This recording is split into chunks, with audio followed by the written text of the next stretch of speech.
Hi guys, what's going on? It's Chef Glam in the kitchen again at home. As I was explaining in my live video on Instagram, you can follow me at Rebel Glam Queen if you don't already do so.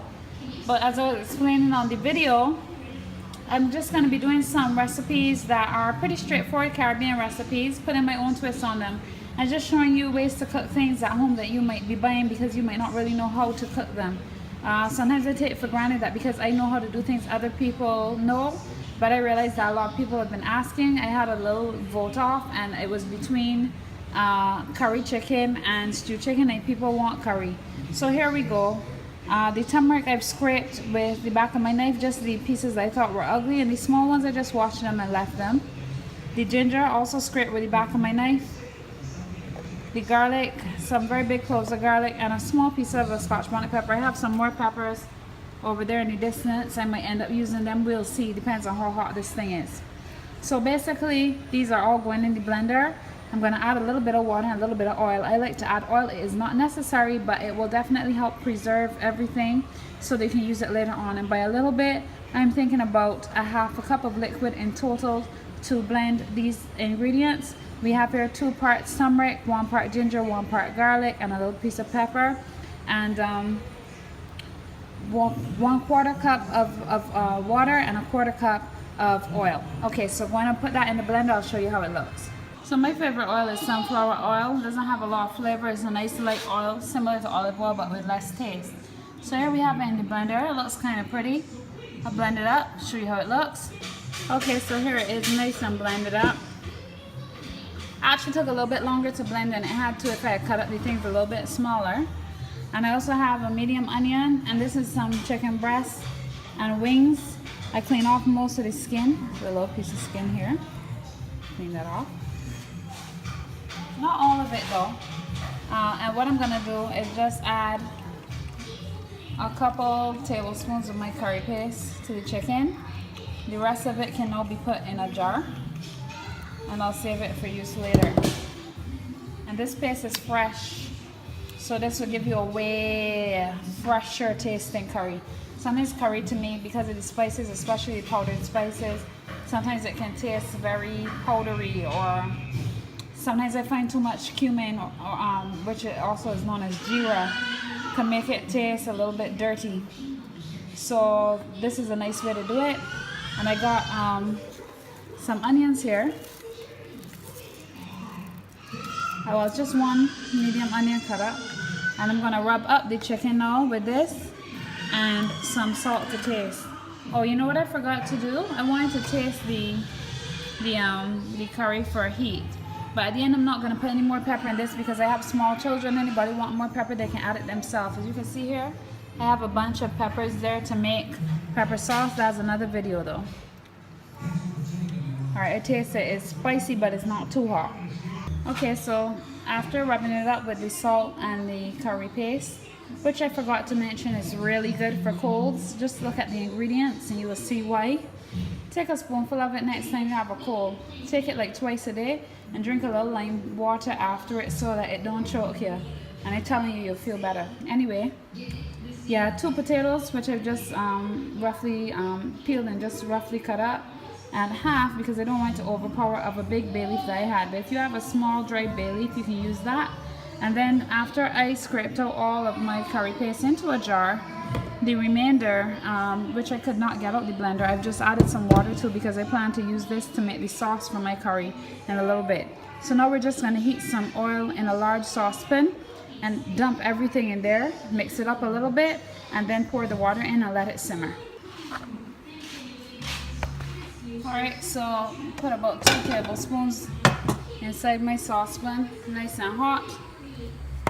Waited a little bit to make sure it's nice and hot. And here's an empty frying pan.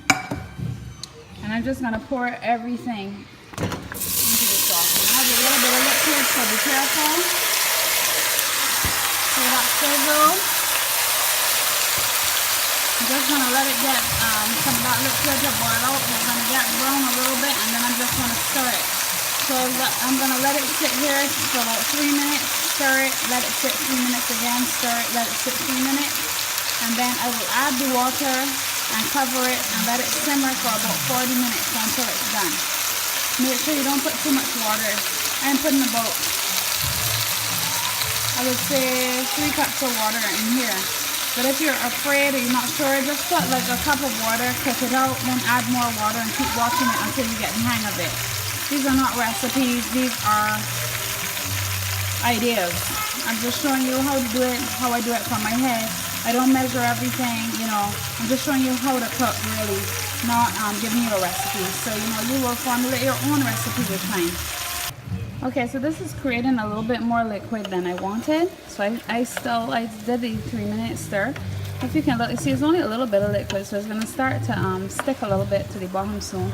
And that's what I want, just a slight stick for a slight caramelization. Now, Bajans like things to have in the background that is kind of sweet. And if you wanted to, you could add a little sugar to this recipe. But me, I'm going to make this nice and savory curry. Unfortunately, I don't have any cilantro because I would like to put that in to finish at the end. But I'm going to make a nice savory curry here. And then when it's finished, I'll serve it with some coconut brown rice, some pumpkin fritters, and a little salad with some tomatoes and some cucumbers and some avocado. Sounding good, right? Now if you look at this, it's a pale yellow.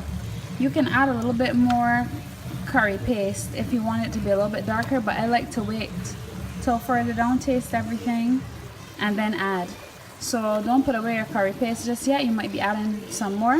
And another thing is that if you don't have the ingredients to do the curry paste, you can still try this recipe and add everything else I did with a good set of curry powder. Sometimes I mix both the paste and the powder when I do my curry, when I really want it to taste like, you know, normal curry. But my thing about normal curry is it's not as fresh as this masala tasting type one. I had some Indian friends when I was growing up, they used to call this kind of curry masala.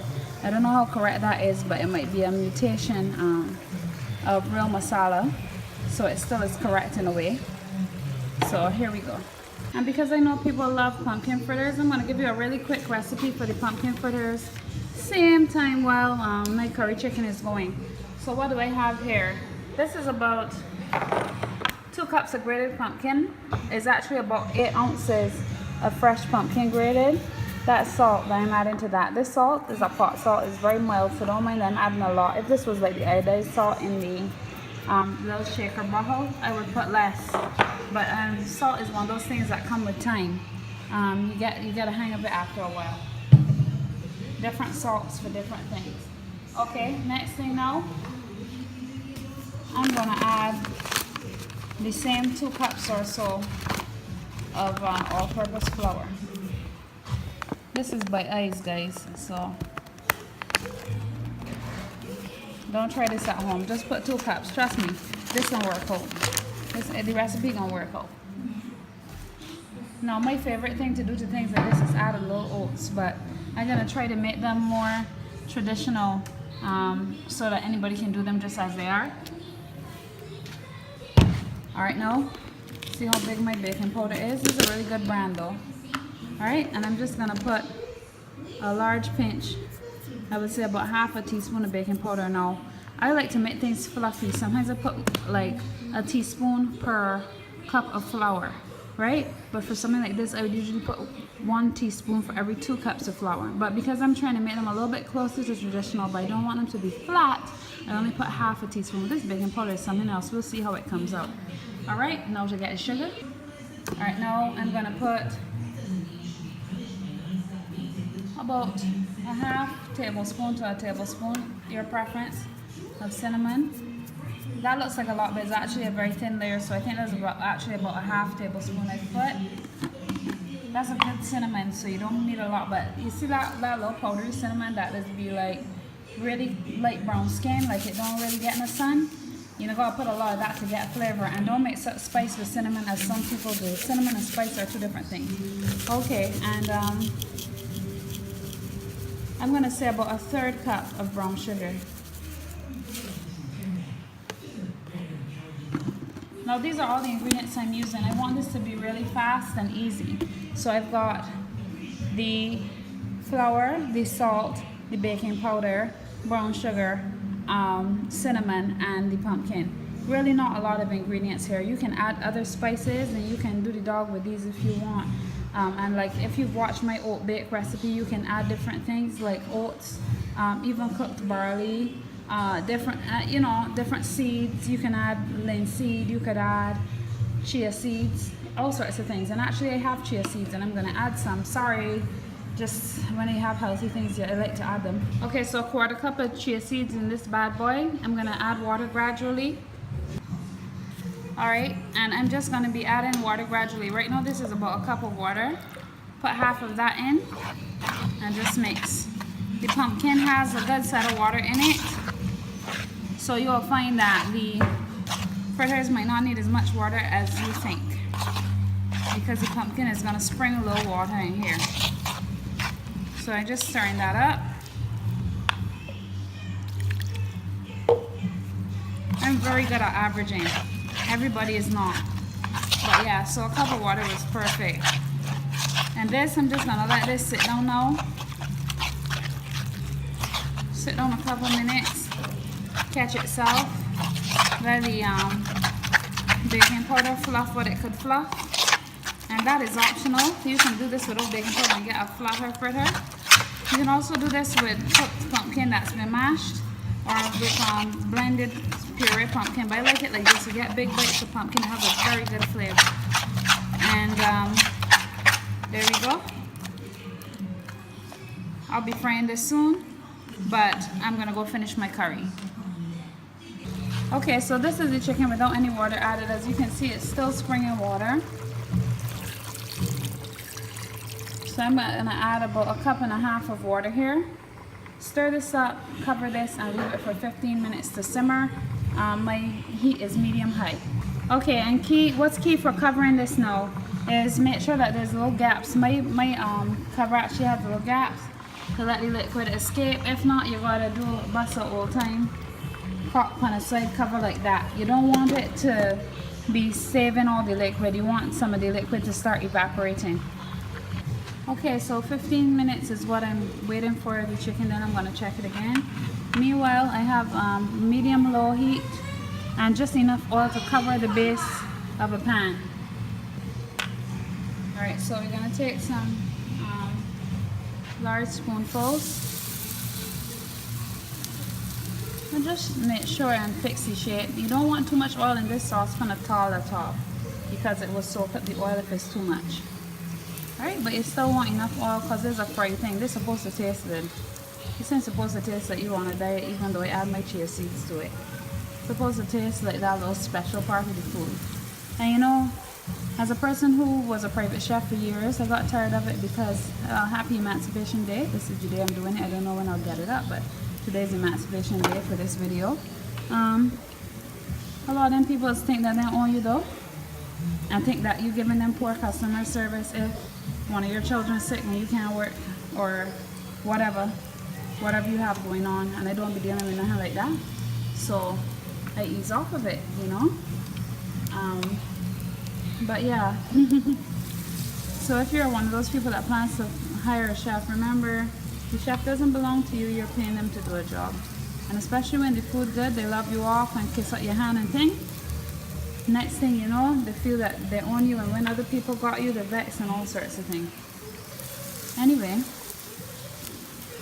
nobody can afford me on that level. They're too expensive. Alright, so you put those in, and I'm telling you, when people have a little pumpkin for a piece of plantain, something that's seafood, makes them happy, man. This one ready to turn, you can see it turning brown there. Okay, so you can see the curry chicken is simmering away. I took off the cover now to get out some of the liquid. I feel as though I have too much liquid left in my jar.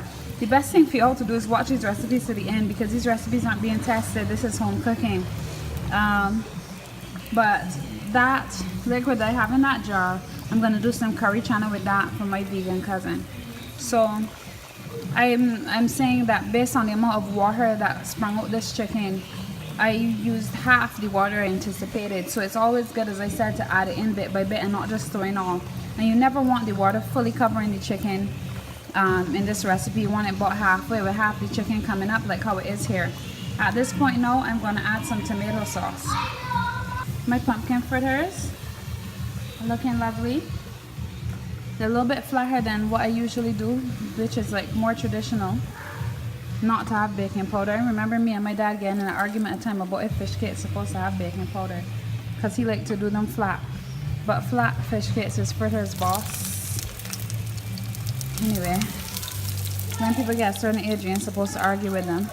So you just look for the sides to crisp up. You pick it up with the fork. If it's too difficult to pick up with the fork, that means the middle's still soft. From the time that it's nice and stiff and it's picking up nicely, you know that it's ready. And you drop your fritters. This batter is easy and good to freeze. Sometimes you might have to re-add the baking powder, and if it looks too watery, you might add a little bit more flour. My children quarreling, about to get in trouble. Alright, and now this is just some plain old tomato sauce. But you could use fresh tomatoes too, but I have tomato sauce here, and tomato sauce spoils pretty fast. So I just put about 1/3 of a cup of that in there. Or you could use 2 very ripe tomatoes, small to medium size, and just chop them up and throw them in your curry. I'm going to stir that up now, and then I'm going to leave this uncovered about 10 more minutes, and then cover it again and leave it another 10 minutes. Okay, so for the people who are doing shape up, in case any of my shape shifters are watching, you would have left out that tomato sauce. Still a very good recipe. I just tasted it. It tastes very good. I'm just going to cover it now, let it come down 10 more minutes. Coming down like you on Shape Up Nutrition Plan. Haha, padam pum ching.